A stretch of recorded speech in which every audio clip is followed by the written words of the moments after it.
Boa tarde a todos. Quero cumprimentar o ministro e o professor, também meu professor Ricardo Lewandowski, meu vice-presidente, cumprimentar a ministra Carmen Lúcia, amiga. E eu digo que a primeira presidente a gente nunca esquece, né? Foi a ministra Carmen que me deu posse no Supremo Tribunal Federal. Cumprimentar também um amigo, o ministro Luiz Felipe Salomão, e todos os demais presentes.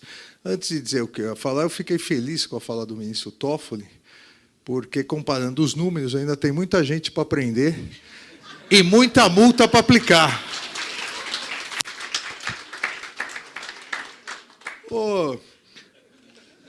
Para dar um fecho aqui, né, é sempre difícil falar por último, eu queria trazer um único tópico, que é o que vem sendo discutido em todos os países que têm jurisdição constitucional, a partir de um artigo de Jeremy Walton sobre o núcleo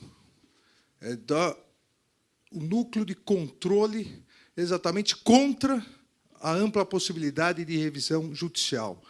E um outro estudo feito por César Garavito, colombiano, a partir dos julgamentos da Corte Constitucional colombiana sobre o Estado, a declaração de Estado inconstitucional das coisas. E isso provocou uma discussão sobre limites. E são 3 pontos importantes, até pelo nosso tempo, que devem ser colocados.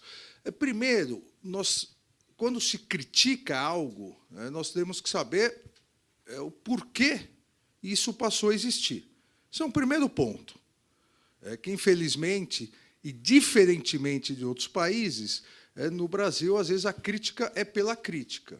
Ou seja, o primeiro ponto é saber por que, num determinado momento, as democracias ocidentais, assim, de forma majoritária, optaram por uma jurisdição constitucional a ser exercida por tribunais constitucionais ou cortes supremas com a função também de tribunais constitucionais. Um segundo ponto é o que legitima isso? O que, a partir desta opção, é o que legitimou essa escolha. E, obviamente, agora, esse terceiro ponto que vem sendo discutido, quais os limites, ou ainda dentro dessa discussão entre esses 2 autores mais recentes, o que se fazer para balancear o equilíbrio entre os poderes. O século XIX, e todos os historiadores, cientistas políticos colocam, o século XIX foi o século dos parlamentos. Ninguém tem dúvida disso, o fortalecimento dos parlamentos. O século XX do poder executivo. O fortalecimento, a ascensão dos parlamentos e a falta do maior equilíbrio gerou a Alemanha nazista, gerou a Itália fascista. Todos aqui devemos lembrar que Hitler e o partido nazista tomaram poder dentro das regras do jogo, ganhando as eleições e passaram a mudar toda a legislação. E todos os juristas, cientistas políticos, dizem que uma jurisdição constitucional, se existente fosse, seria um obstáculo a mais. Obviamente, ninguém diz que não existiria o nazismo, não existiria o fascismo, até porque isso é imprevisível de se analisar retroativamente. Mas seria um obstáculo a mais, tanto que houve, por parte dos aliados, a determinação que a Constituição de 45, a Lei Fundamental Alemã, a Constituição japonesa de 46 e a Constituição italiana de 47, obrigatoriamente trouxessem previsões de cortes constitucionais. Um obstáculo a mais. Esse obstáculo a mais foi a razão da opção das democracias ocidentais, porque várias delas, ou a grande maioria, na verdade, quase a unanimidade na Europa, parlamentaristas, Na América, que também viveu uma série de ditaduras, um presidencialismo, e, na verdade, presidencialismo mesmo só existe nos Estados Unidos, os demais são regimes presidenciais, são variações do presidencialismo.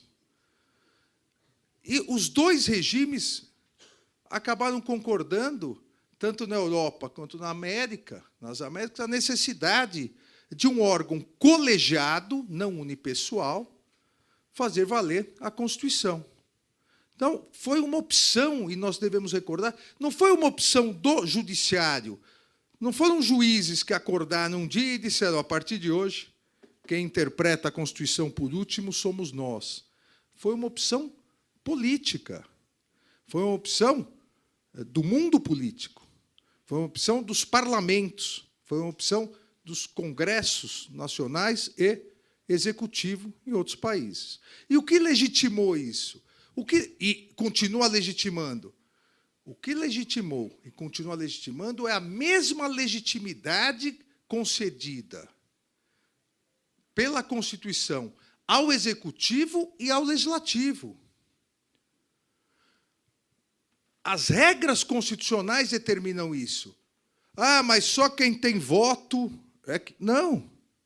Até porque o que legitima um deputado federal que tem muito menos voto que um outro candidato a deputado federal, o que legitima ele a assumir e fazer parte do Congresso Nacional? O coeficiente eleitoral, que é uma previsão constitucional. Isso legitima. O que legitima todos, absolutamente todos os presidentes eleitos, a partir de 1989, e o presidente Collor foi o primeiro, até hoje, o presidente Lula, presidente eleito, todos os presidentes eleitos tiveram menos votos do que o seu adversário, somado a votos em branco, somado a votos nulos, e, se somar as abstenções, menos ainda. Mas o que legitima? Porque, entre os candidatos, ele teve mais votos. A Constituição legitima as regras do jogo. Isso no Brasil e no mundo.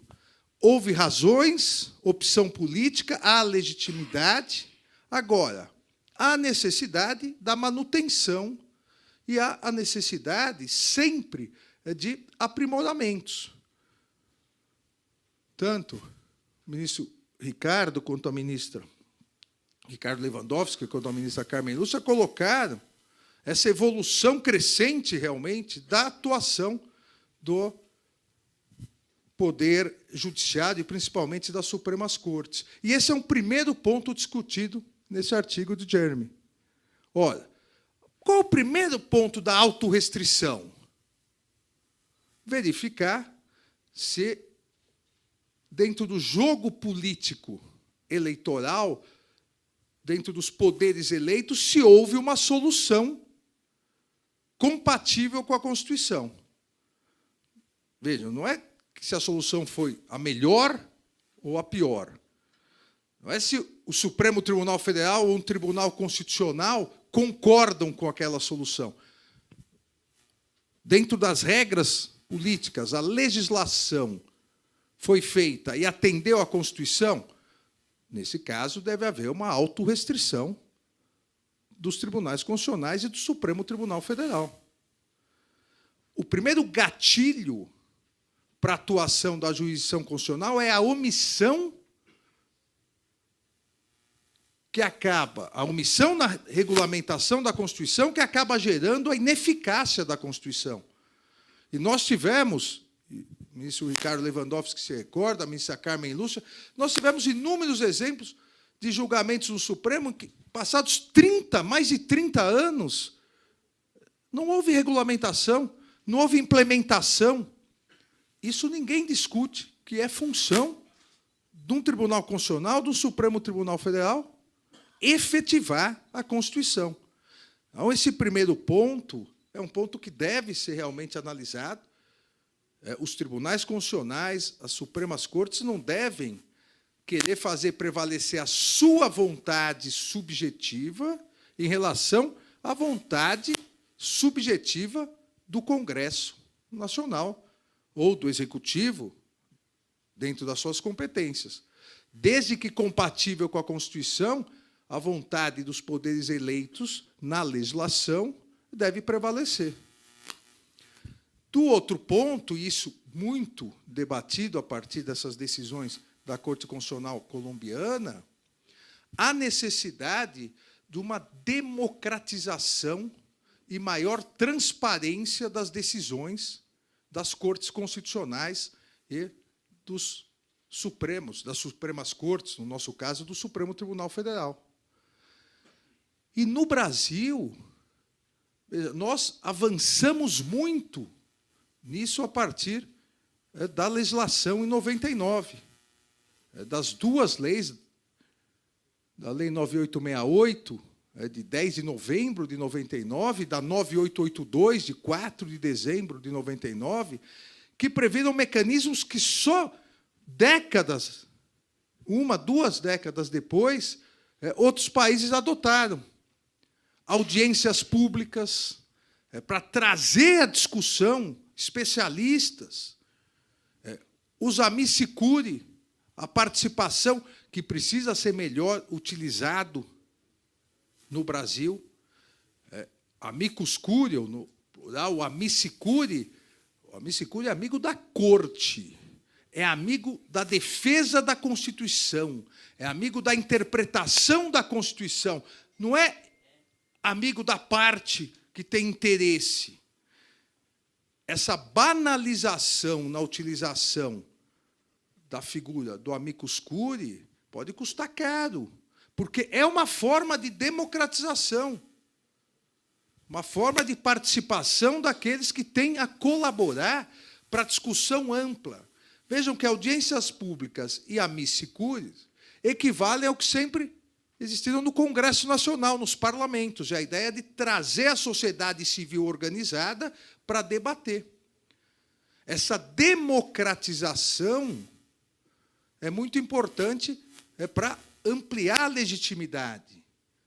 E o Brasil, há muito tempo, já tem isso. A fundamentação nas decisões.